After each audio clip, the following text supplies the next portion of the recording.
White girl read enough books to do a monthly reading wrap-up. What happened next will shock you. Hi, I'm Em and this is Book Sprite. I was gonna say books and bath bombs, but then I was like, no Em, it's Book Sprite now. So this is my third video that I'm doing this round of being active. My uploading schedule is about as consistent as George R.R. Martin's book writing process, but here we are, so maybe I will actually become active this time. But today, I'm gonna be doing a monthly reading wrap-up. I haven't done one of these in so long, but I looked at what I've been reading recently and just realized that I have been reading enough in June to actually do a reading wrap-up for this month. Sadly, I don't have a lot of physical copies with me, but we're just gonna go with it. As far as reading went, I had a pretty good reading month. I tried to incorporate it being Pride Month into my reading. It didn't go very well. I read some LGBTQIA+ books. I'm gonna talk about those, obviously, and the rest of the stuff I read, so let's just get into it. So like some booktubers, I like to present the books I've read from lowest rated to highest rated, so we're gonna go in that order. So let's talk about love. Ha! See what I did there? This book got 3 out of 5 stars, so like I said, we're setting the bar relatively high, like it could be a worse reading month. In this book, we follow a bi-romantic asexual main character named Alice. Alice is in college. I think she's done at least 1 year in college. I can't remember.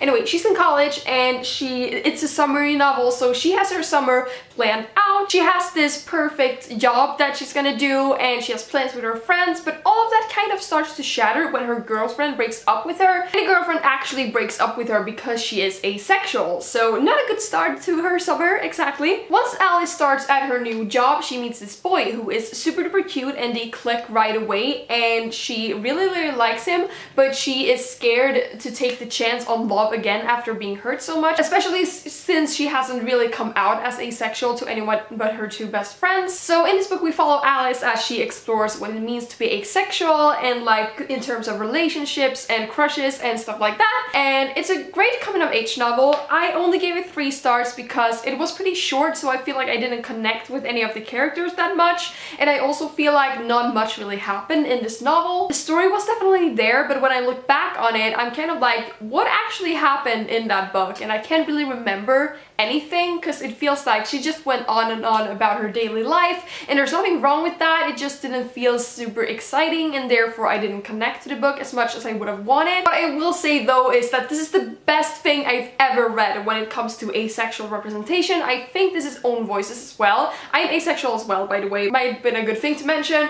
So that's like how I can rate that it's actually good representation. I felt myself in these pages so much, and it's very rare for that to happen to me since there aren't a lot of books out there yet with asexual main protagonists, so that was so refreshing and fun to read about, but sadly it wasn't enough to make me love the story. If you're looking to diversify your reading a bit more and are looking for something in the asexual department, highly recommend this one. I had to change the setup a little bit because my legs were hurting and that's not fun, so sorry about the inconsistency. The next thing that I want to talk about is Paper Girls Volume 4 by Brian K. Vaughan, and I can't see the name of the artist. I'm gonna look it up and I'm gonna write it here. Paper Girls is a comic/graphic novel series that I have been reading recently. I have a really hard time explaining the story because it's a little bit messy, but it involves time travel and sci-fi and stuff like that. In the beginning of the story, in the first volume, it's about these 4 paper girls, i.e. girls who like deliver papers in the mornings, who are making their rounds somewhere in the United States, I'm not sure where,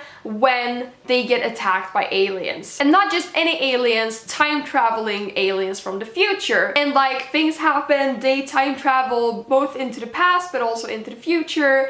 And it's messy, like I said, but it's a really good series so far. I'm really liking it. I gave volume 4 4 out of 5 stars. It was like a great installment in the series, but it wasn't anything special, and it's been a while now since I read the other volumes, so I did have a bit of a hard time like catching on to what was happening. That's like the main bad thing about graphic novels, because the releases are so far between and you don't get a lot of content with each volume, so it's hard if not all the volumes are released when you're gonna read it, but it's so good that I still want to read it, so that's just a thing I'll have to take. The next thing I'm gonna talk about is Avatar: The Last Airbender, The Promised Library Edition. So this is a bind-up of 3 volumes of the Avatar: The Last Airbender comics graphic novel series continuation thingy. So after the series stopped airing, there came out some graphic novels that is like the canonically continuation of the story, and this is one of those story arcs. I'm gonna assume that if you care about Avatar at all, you've seen the whole show, so I'm gonna go into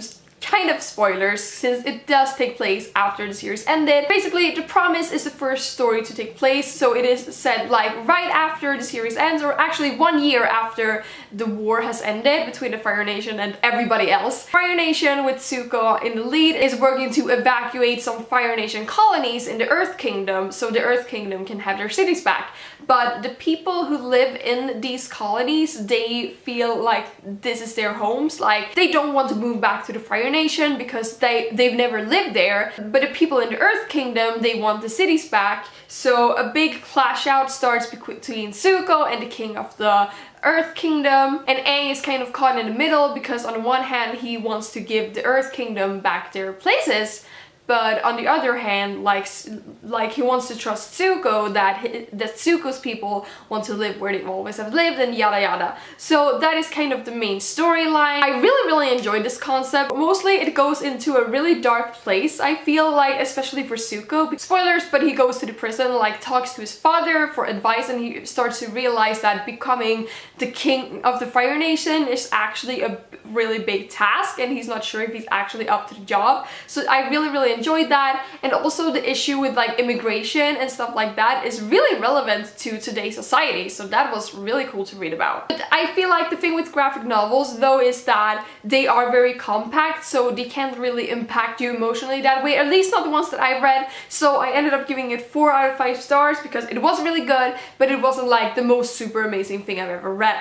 Gonna have to speed this up because my camera battery is dying. The next thing that I'm gonna talk about is Everything Leads to You by Lacour.